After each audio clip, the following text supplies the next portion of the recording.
If you want to get fluent fast on critical topics, well, you're in the right place. Today, we are cracking open a really interesting stack of source material. It's all focused on effective leadership.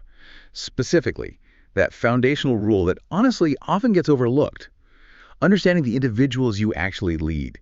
Our sources, they range from modern organizational behavior studies right through to some pretty high-level management research. And they all seem to come together around one core concept, which we've kind of labeled KYP. KYP, yeah. Knowing your personnel. And that's right. Our mission today, it's really targeted. We want to show you exactly why KYP isn't just some, soft, nice-to-have thing for team morale. It's actually fundamental, a measurable requirement for success, really. We're going to ground this whole idea in hard evidence, connecting these soft skills directly to key performance indicators. Okay, let's unpack this then. Maybe by looking straight at that hard connection. The link between this knowledge of people and the measurable success. We found this really striking directive in the material. It summed up the whole philosophy. KYP aids in your KPIs. Now, KPIs, key performance indicators, usually make us think about, revenue, project deadlines, deliverables, that sort of thing. Hard stuff. Exactly. But this principle, it immediately forces you to link that tactical outcome, that hard stuff, back to knowing your team individually. It really shifts the conversation, doesn't it? From what they deliver to how they're actually enabled to deliver it. It really does. And the source material, it establishes KYP as this critical element for actually driving those metrics, your KPIs. But it doesn't just stop there. Like, how does that happen? It defines KYP pretty clearly as a specific catalyst. A catalyst for two really crucial parts of leadership. Social connection and emotional intelligence. Catalyst, okay. Think about it like this. Say a key project suddenly hits a snag. A purely transactional leader, they just see a missed deadline, a schedule slip. Right. Problem is X. Yeah. But a leader who's actually invested in KYP, they might understand the why behind it. Maybe knowing your personnel reveals, I don't know, one team member feels isolated, needs more collaboration, that's a social connection thing. Or maybe another is just completely overwhelmed by how vague the task is. That's an emotional intelligence issue, right? They need clarity, psychological safety. Okay, I see. So without KYP, your solution is probably generic, maybe ineffective. But with it, the intervention becomes specific, targeted. And that usually gets things back on track much faster, better performance. That difference, moving from just a general fix to a really targeted catalyst that feels like the core of it. Yeah. And this whole idea that you absolutely have to know the individual before you can help them perform better. It's right there in the literature we looked at. We saw this mandate laid out really clearly in the book Winning Well, Corinne Hurt and David Dye. They have this quote. It's probably the clearest summary of this whole deep dive, really. They just state it plainly. You can't lead people you don't know. Simple as that. Pretty much. And what's fascinating here is how this, this intuitive idea connects directly to established behavioral science. This isn't just some nice management theory. The research backs it up consistently. Behavioral science studies show again and again, leaders who actually prioritize building robust, authentic relationships with their team, they are just demonstrably more successful. At what specifically? And motivating them, at inspiring them. It sort of creates this chain reaction built on trust. You build that solid relationship, which lets the leader understand the real constraints, the aspirations, not just the job description. Then that trust allows for more honest communication, right? Real feedback. Makes sense. And that combination, that's the fuel for genuine motivation, the kind that lasts way longer than just, a quarterly bonus or some quick transactional reward. I'm curious, though. This idea of building robust relationships, sometimes that feels like a bit of a tightrope for leaders, doesn't it? Especially busy ones. If we're talking about knowing personal constraints or aspirations, isn't there a risk of, I don't know, trying too hard, crossing a line? Like being intrusive. Yeah, exactly. Yeah. From understanding preferences to maybe micromanaging personal stuff or just seeming nosy. That's a really critical point, actually. It's about boundaries. The sources touch on this maybe subtly by focusing on relevance. The boundary seems to be using that KYP knowledge only for professional effectiveness, for allocating resources better, for helping them succeed at work. Okay, give me an example. All right, so knowing someone prefers complex problem-solving tasks over, say, giving big presentations, that's professional KYP. Got it. It helps you position them for success. You don't need to know the intricate details of their home life. The key is translating that understanding into effective job-related action. That's what stops it feeling intrusive.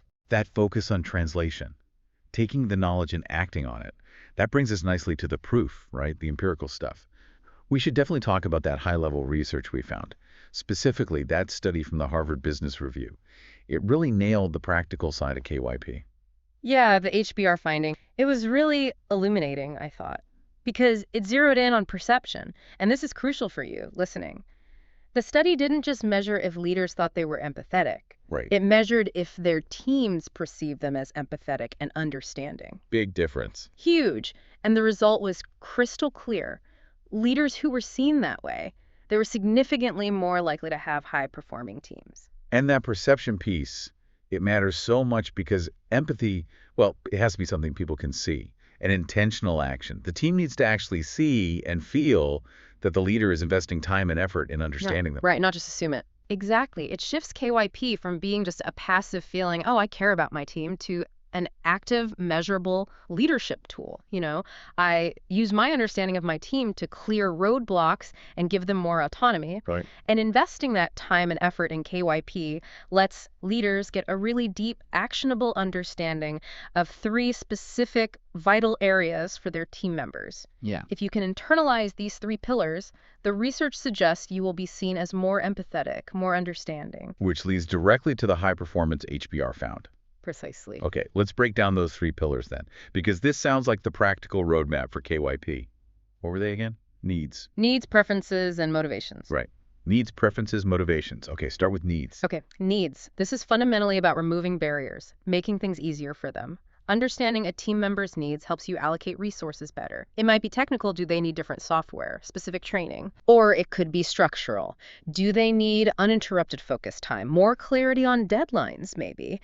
Think about knowing the needs of a parent who absolutely has to leave at 5 p.m. sharp. Yeah. That knowledge allows you to structure meetings, set deadlines around that reality. It turns what could be friction into, well, trust. Okay, that makes sense. Removing fiction. Then the next one was preferences. Yeah, preferences. This is where leadership starts to get really efficient, I think. How so? Well, knowing their preferences helps you assign tasks that align not just with their basic skills, but with their strengths, maybe even what they enjoy doing. Ah, okay. Like playing to their strengths. Exactly. For example, person A is great under pressure, but really prefers working alone on deep problems, whereas person B absolutely thrives in those high visibility collaborative projects. Right. Knowing that lets you assign project roles that minimize strain on them and actually maximize their engagement. You're putting them where they'll likely do best and feel best. So if you know person A genuinely hates public speaking, don't force them into the client pitch. Find another valuable role. Maybe they do the killer data analysis that makes the pitch succeed. right, leverage their actual preference. Precisely. That's KYP translating into immediate performance enhancement. You're trying to make task alignment optimal, always. Okay, needs, preferences. That leaves the 3rd pillar, motivations. This one feels like maybe the hardest for leaders to really get right. It's so internal, so unique. It is the deepest layer, definitely. But you could argue it's also the most powerful.